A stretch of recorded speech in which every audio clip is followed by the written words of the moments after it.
വല്ലക്കുന്ന് മുരിയാട് റോഡിൽ വല്ലക്കുന്ന് ചിറയിൽ യുവാവിനെ മരിച്ച നിലയിൽ കണ്ടെത്തി. ആളൂർ സ്വദേശി കോക്കാട്ട് വീട്ടിൽ 51 വയസ്സുള്ള കോളിൻസിനെയാണ് ചിറയിൽ മരിച്ച നിലയിൽ കണ്ടെത്തിയത്. ഇന്നലെ രാത്രി ഇരുചക്രവാഹനത്തിൽ പെട്രോൾ അടിക്കുന്നതിനായി വീട്ടിൽ നിന്നിറങ്ങിയതാണ് ഇയാൾ. രാത്രി ഏറെയായിട്ടും കാണാത്തതിനെ തുടർന്നും വിവരമൊന്നും ലഭിക്കാതായതിനെ തുടർന്ന് ആളൂർ പോലീസിൽ വിവരമറിയിക്കുകയും രാത്രി മുതൽ പോലീസ് ഇദ്ദേഹത്തെ അന്വേഷിച്ചു വരികയാണ്. ഇയാൾ സഞ്ചരിച്ചിരുന്ന ഇരുചക്രവാഹനം ഇതുവരെ കണ്ടെത്താനായിട്ടില്ല. പോലീസ് തിരച്ചിൽ തുടരുകയാണ്. മൃതദേഹം ഇരിങ്ങാലക്കുട ജനറൽ ആശുപത്രിയിലേക്ക് മാറ്റി.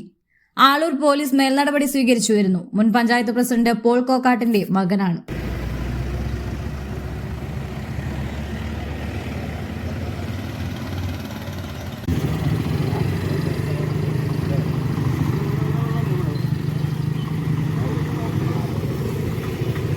അറിയില്ല ചേട്ടാ, അടുത്തുള്ള ആളെന്ന് തോന്നുന്നു.